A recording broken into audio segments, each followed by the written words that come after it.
audience got questions for the band? All right, next person, question. Speak up, Byrne. Thank you. He's the mean man. I was just wondering a little bit about your thought process when it comes to writing songs and how that's changed over the course of events.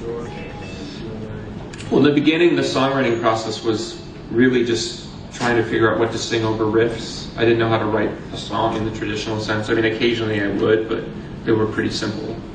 So the more sophisticated music in the beginning was really just trying to write really complex guitar music. And then when Nirvana and Pearl Jam and everybody blew up and it was all about radio, then I realized, well, I gotta learn how to write real songs.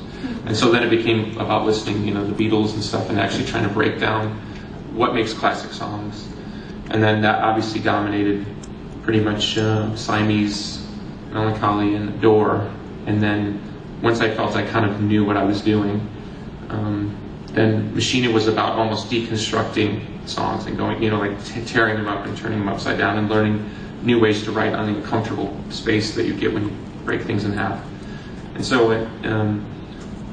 by the time I got to Zwan, then it was really just more about folk music. Simple songs translated. It was almost the complete reverse of what the Pumpkins was, where I kind of came this way. Then I finally started from a traditional form. Future Embrace was really about getting into deeper and more sophisticated melody, which then when it's just, I know it sounds strange, but then Zeitgeist was really about going back to the primitive colors of Gish and that simplicity again, but with more sophisticated melodies. And then suddenly Oceanic was finally where I just put all these things that I learned into one pot for the first time and didn't really say, well, I can't do this to do this. Because I'm a person who likes to learn by almost shutting one eye, trying to figure out like what's over here, which confuses a lot of people because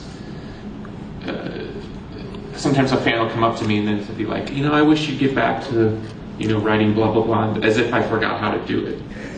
It's not. It's more like I've moved on from a certain philosophical approach. I could, if you tied me up on a chair and said, I'm going to kill you unless you write a Siamese Dream song, I could write a Siamese Dream song. It's not that I forgot how to do that. It's just it was a moment in my life about how I processed reality.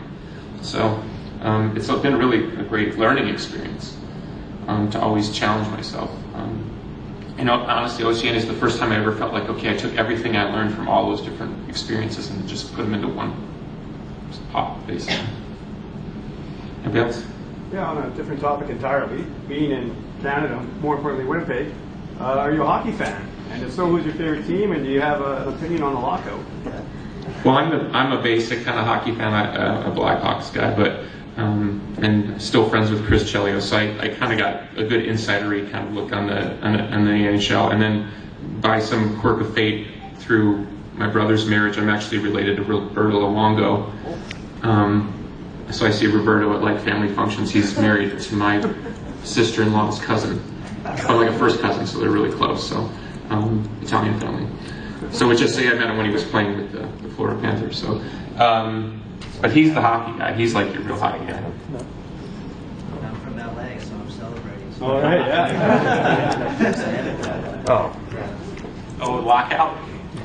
He's the guy to ask about the lockout. Yeah, I'm bummed out. I mean, I was excited to come because, you know, hockey should be starting in a couple days, and the excitement here would be tremendous. So that's a bummer, but I have to say that pulling in today, just seeing the nets hanging there and the Cambonis, it's just, you can't help. If you're a hockey fan, you just love it. You know, the smell of the place, everything, it's pretty exciting.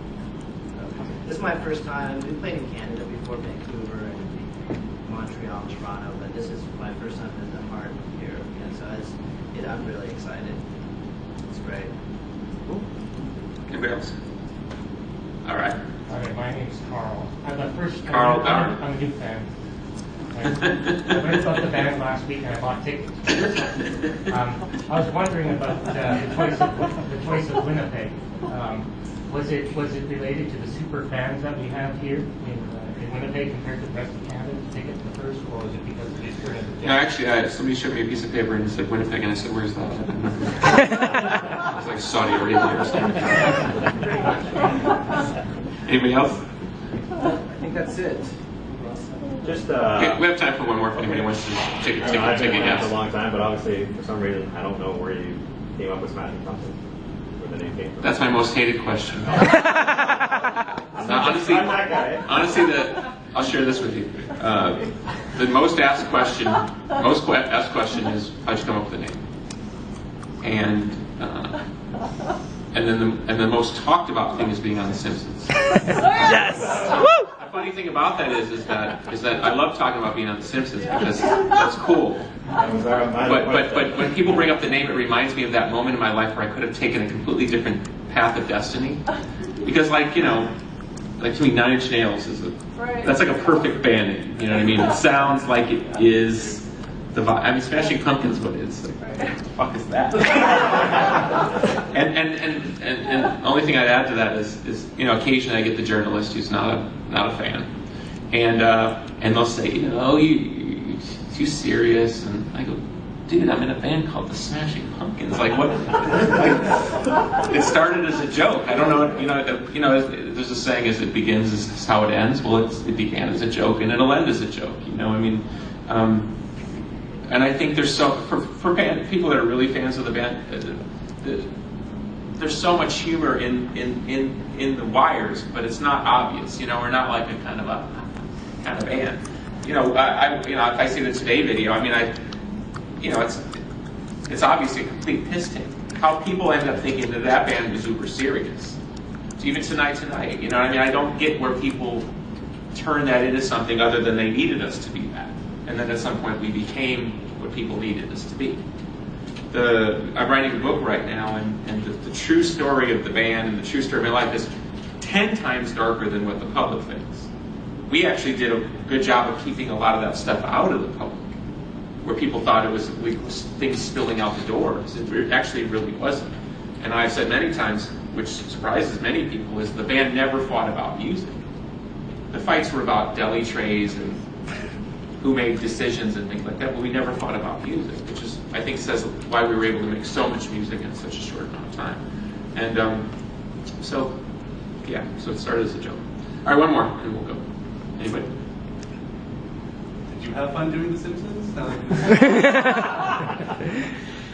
have to say that they're totally classy people, and it was really fun and easy to do. And they, obviously we're not actors, so they made all that part easy. But the coolest thing was when we were leaving, the session probably only took like an hour and a half.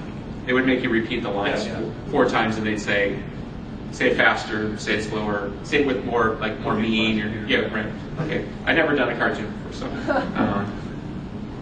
not knowing I was a cartoon, but so when I leave, the guy goes, gotta ask you something. Well, you just shaved your head, so do you want to be with hair or without hair? And I knew that there was a moment where I had to meet Homer, and I thought, well, I'm going to look like Homer.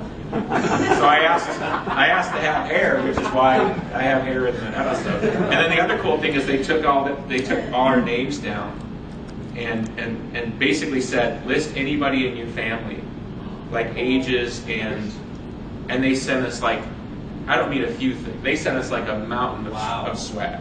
They sent like dolls, jackets, like $150 embroidered. I mean, we were like, this is the best we've ever been treated by anybody anywhere.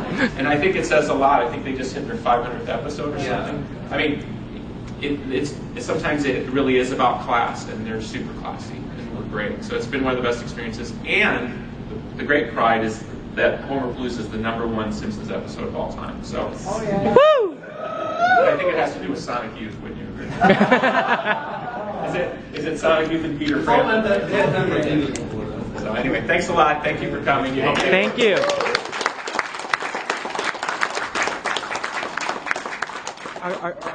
Back to the mean guy again.